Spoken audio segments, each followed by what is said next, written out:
Hi,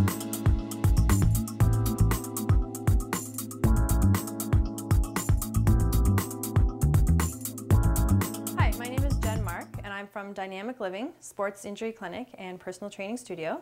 This is our 6th episode, and we will be doing the wrist for strengthening today. If you have any aches or pains during the session or have been seeing an athletic therapist for a current injury, consult with your therapist to make sure these exercises are okay. And if you have any pain, consult them and let them know. Make sure that you have informed your doctor and have consent from your doctor to start doing any exercises before you start doing the exercises today. So the first thing I want to talk about when we talk about the wrist, because it's such a common injury for people with desk jobs, or even if you're playing hockey or tennis, anything that involves an object, is how you sit when you're at your desk, or if you're doing schoolwork, how you sit at school. Your wrists need to be a little bit elevated than your hand. When we sit like this at the computer, this is where we're closing down the tunnels that are in the wrist here, and we're putting pressure on the tendons on the top part of your arm. So we need to have a little bit of flexion in the wrist through here, and you need to have your hands up and that good posture. So we talked about setting our shoulders in the first episode. So we're going to have that good posture, and we're having our wrists up, and we're typing and using everything at our desks within arm's reach. That's really going to help you save your wrists so you're not having carpal tunnel syndromes or tennis elbows or anything like that. So that's where you want to be at your desk. It's at a good height. You're not too low. You're not too high. You're just comfortable with your arm bent a nice 90-degree angle. So stretching can be preventative. It can also be used if you're already feeling wrist pain. So if you're feeling at your desk that your wrists are starting to get tired, your forearms are starting to get tired, it's a good idea to stretch those muscles out. Quite a few of them cross the wrist as well as the elbow. So you need to be stretching out here. If you're only stretching the wrist with your elbows bent, you won't get majority of those muscles on full stretch. Okay? So anytime you feel any pain while you're working at your computer or at your desk, or if you don't want to feel pain, then you can stretch these muscles out throughout the day, maybe every hour, every half an hour, so that you're preventing anything from going on. Okay? So to get these muscles in here, your arm is going to be totally straight, and I'm going to pull my fingers back towards my elbow. So I'm just putting a nice gentle strain on my forearm here, and then when your palm is facing up, I'm rolling my wrist out. So my fingers are coming in towards me, my wrist is going out. That's going to get a nice stretch for my flexors there. When I want to stretch these muscles, which is usually the problem, I'm going to have my hand the other way. Same thing, still pull my fingers towards my elbow. Arm is stretched out, my shoulder's not up here, it's nice and relaxed. This time I'm rolling my wrist in and my fingers out. And I'm getting a nice stretch, gentle stretch along through here. Hold them for about 30 seconds. Do both sides. Roll in.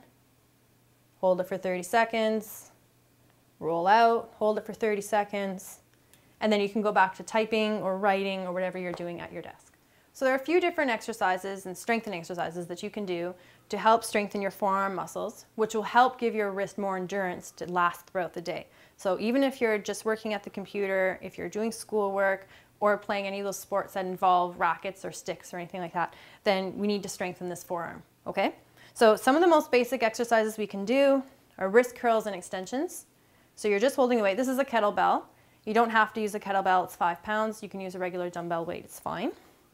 So from here, I have a nice bent elbow, my shoulders are set, and I'm just going to curl my wrist up and back down again. Okay? These muscles are typically a bit stronger, so this will be your easier side to do. So you're coming down, you're going to curl your wrist all the way back up, and a nice controlled speed all the way up and all the way down.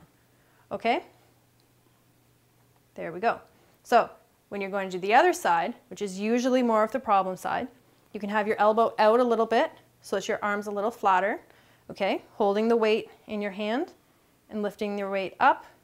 It's the same motion, and back down, lifting it up and back down again. This is usually where you're going to feel it. So you're going to feel up through here, which is usually a little weaker. If you have any pain up here, then you need to lighten the weight. So if you have a 3-pound weight or even a can of soup, something that will give you resistance to come up and down in that motion. Another thing that can work for you if you're on a way at a conference or you're going to be traveling is a TheraBand to come up and down in this direction here.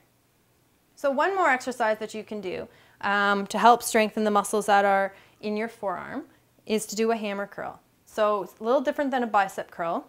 Your hand is going to be in a neutral position, not supinated, but neutral. And you're coming up this way and back down again. Now remember, I'm setting my shoulder and I'm just flexing at the elbow and back down again with my hand in the neutral position. Now, the biggest problem you have when someone is doing a bicep curl or hammer curl is they throw their shoulder in and up, okay? The weight's too heavy if that needs to be done.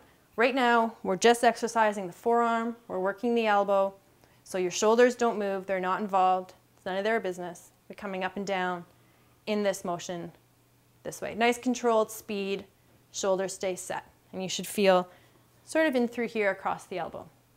So that concludes this week's episode on strengthening the wrist. I hope that you've got something out of it and are able to avoid any carpal tunnel or tennis elbow symptoms.